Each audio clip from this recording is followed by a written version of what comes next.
ओम गोमाताय नमः। ओम नंदीश्वराय नमः। ओम पृथ्वी माताय नमः। गोमाता का रक्षा के लिए जो सबसे ज़्यादा आवश्यककारी विषय है वह है किस प्रकार हम गोबर को मार्केट कर सकें, गोबर को बेच सकें।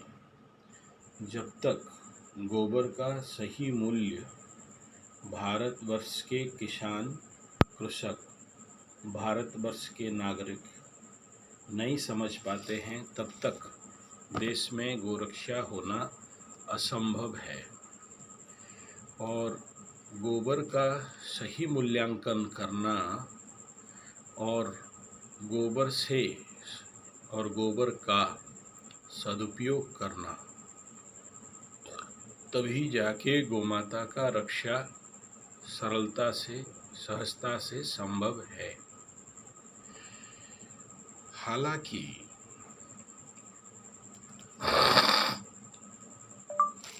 हालांकि ये सत्य है कि हम सब जो भी आज गोमाता की रक्षा हेतु काम कर रहे हैं, केवल गोबर नहीं बल्कि गोबर के साथ बाकी सारे उत्पादों को और उत्पादकों के प्रति ध्यान देना पड़ेगा और उसका सही मूल्य और सही न्याय गोमाता के साथ करना पड़ेगा। परंतु अभी वर्तमान के जो परिस्थिति है, इस परिस्थिति में सबसे प्रमुख विषय गोबर है। और गोबर का अगर सद्विनियोग होना चालू हो जाए तो इसका परिणाम यह होगा कि देश में किसान सबसे पहला स्वावलंबी बनेगा और जो विदेशी खाद है, अंग्रेजी खाद है, जहरपूर्ण खाद है, इसके ऊपर से उसका जो डिपेंडेंसी है, उसके ऊपर जो उसका भरोसा है, पहले वो हट जाएगा, जिसका परिणाम किसान संपूर्णतया गोबर के ऊपर निर्भर करेगा। आज हमारे देश में सबसे ज़्यादा गोबर का डिमांड धीरे धीरे बढ़ रहा है और लोग समझ रहे हैं कि देसी गाय का गोबर का कीमत, गोबर का वजन, गोबर का उपयोग क्या है, किस प्रकार है और क्यों इस देसी गाय का गोबर के ऊपर हम सबको फोकस करना है। और इस गोबर से हम सब विभिन्न प्रकार के रोग मुक्त, जहर मुक्त भोजन का उत्पादन कर सकते हैं, जो सबसे ज़्यादा अनमोल, आवश्यककारी, उपयोगी द्रव्य तत्व है। किसान का कर्तव्य, इस क्षेत्र के लिए किसान का क्या कर्तव्य है?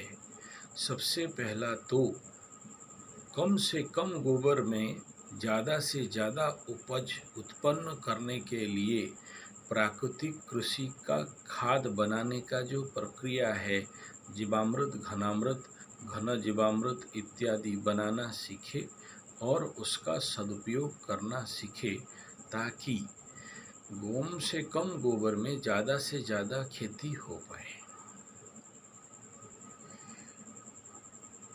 गौ माता की कृपा से अभी एक बहुत बड़ा कार्यक्रम हमारे देश में आया है, जो गोबर को एक्सपोर्ट करने के लिए, और ये चीज़ सबसे ज़्यादा भयंकर और ख़तरा है, जो कि हमारे देश का गोबर दूसरे देश पे चला जाएगा। एक और खतरा अभी मंडरा रहा है। कुवैत और कुछ देश के लोग भारत में देसी गाय का घी का उत्पादन और प्रोडक्शन हेतु इंडस्ट्री और यूनिट बैठाना चाहते हैं और उसके लिए बड़ा स्तर पे खर्चा करना चाहते हैं। परिणाम ये होगा कि गाय का वंश बढ़ाने के लिए तो बहुत फ़ायदेमंद होगा, लेकिन कहीं इसके पीछे एक प्रच्छद बहाना तो नहीं कि फिर से गौ माता की तस्करी और गोमांस का उत्पादन के लिए कहीं ना कहीं से इसके पीछे प्रच्छद में काम ना हो जाए, और यही सबसे बड़ा दुखद विषय हो सकता है। इसलिए यह सबसे ज़्यादा आवश्यक है कि पूरा षड्यंत्र को सही तरीक़ा से समझें और फिर इसके ऊपर हम लोग कार्यान्वयन करें। अब यह कहना चाहूँगा कि जो भी गोबर गोमूत्र है, और मुख्यतः गोबर, उसको पहले तो किसान खाद के रूप में संरक्षित संवर्धित करे और उसका संस्कारीकरण करे या उसका उन्नतीकरण करे और इसका एक्सटेंशन कराए। द्वितीय है कि गोबर को भिन्न भिन्न प्रकार के उपयोग, जैसे अग्निहोत्र कंडा, सूखा गोबर का उपला और गोबर का ईंट, और गोबर से बनने वाले गोबर का पिरामिड, गोबर से बनने वाले घर साफ करने वाला ब्रश व टिकिया, साथ में दंतमंजन पाउडर बनाने के लिए भी इसका उपयोग और स्टॉक बनाना अत्यंत आवश्यक है।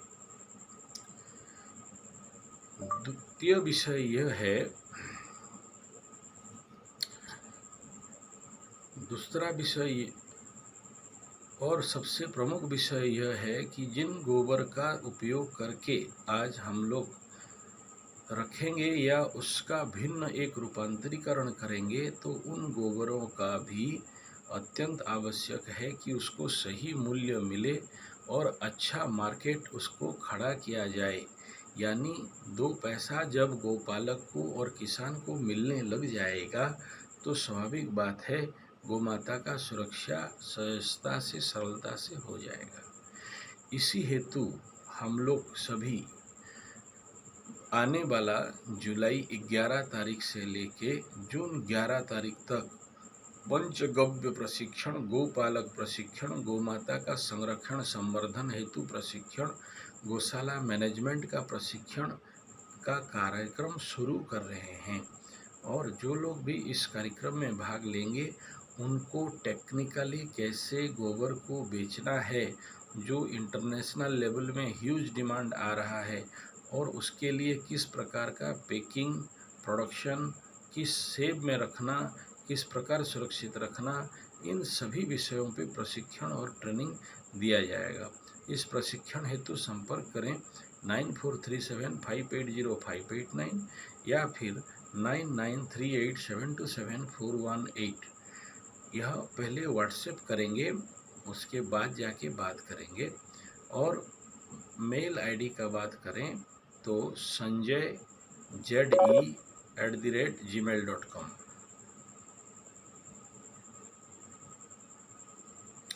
वीडियो अच्छा लगे तो लाइक, शेयर, कमेंट, सब्सक्राइब और शेयर ज़रूर करें, और प्रशिक्षण में ज़रूर आएं। धन्यवाद, नमस्कार।